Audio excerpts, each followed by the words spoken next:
Muling tiniyak ng palasyo na magpapatuloy ang investigasyon sa mga anomalyang flood control project sa bansa at kinikilala rin ang epekto nito sa bansa.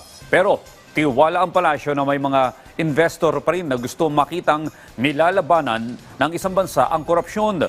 Ang detalye sa report ni Kenneth Pasyente. Sa harap ng mga isyu ng korupsyon sa mga flood control project, tiwala ang Malacanang na mataas pa rin ang kumpiyansa ng mga investor na maglagak ng puhunan sa Pilipinas. Bagaman kinikilala ng Malacanang na may epekto ito, may mga investor pa rin daw na magnanais na makita na ang isang bansa ay nilalabanan ng korupsyon. Dahilan para maging kumpiyansa ang mga ito na mag-invest. Mas gugustuhin nila na ipinaglalaban ng gobyerno ang karapatan ng taong bayan. So with that, mas mananatili siguro ang tiwala nila sa Pilipinas para dito mag-invest. Muli ring binigyang diin ng palasyo na magpapatuloy ang investigasyon sa mga anomalyang flood control projects. Gayunman, sinabi nito na walang kamay ang Pangulo sa anumang magiging desisyon ng Independent Commission for Infrastructure sa paraan ng kanilang investigasyon. Sa gitna yan ng mga panawagan na buksan ang investigasyon nito sa publiko. Ano po ang gagawin ng ICI dito ay kanila po ang kanilang proseso.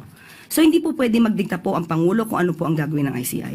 Baka sabihin po ay dinidiktahan ng Pangulo ang proseso. So hayaan po natin magdesisyon ng ICI kung nadidinig po nila ang klamo ng tao ay maging open to for public ang hearing nila. Sila po ang may karapatang magdesisyon dito.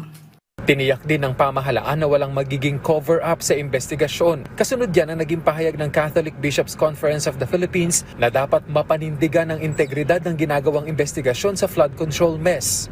Hindi po ninanais ng Pangulo na magkaroon ng cover-up dito. Yan po ang ayaw ng Pangulo, magkaroon ng cover-up. Kung ano po ang magiging desisyon ng Senado sa kanilang pag-iimbestiga, hindi na po ito saklaw ng Pangulo. So, sa ICI po, alam po natin na ito ay magiging open sa lahat. Hindi lang po natin alam kung ano yung magiging proseso, pero hindi naman po nila itatago kung ano man po ang kanila naimbestigahan. Nananatili din daw ang tiwala ng Pangulo sa Armed Forces of the Philippines at Philippine National Police kasunod ng pagtatangka umano ng ilang grupo na hikayatin ng AFP na bawiin ang suporta nito sa administrasyon. Kinikilala niya po ang kagalingan ng AFP at PNP at ang lahat ng kasundaluhan at kapulisan natin. At tiwala po sila na gagawin nila ang dapat at nararapat. Sa pahayag naman ni Vice President Sara Duterte na wala raw sinseridad ang investigasyon sa flood control projects, sagot ng Malacanang.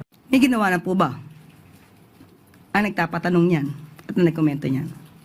Magtrabaho po muna sila. Kenneth Pasyente para sa Pambansang TV sa Bagong Pilipinas.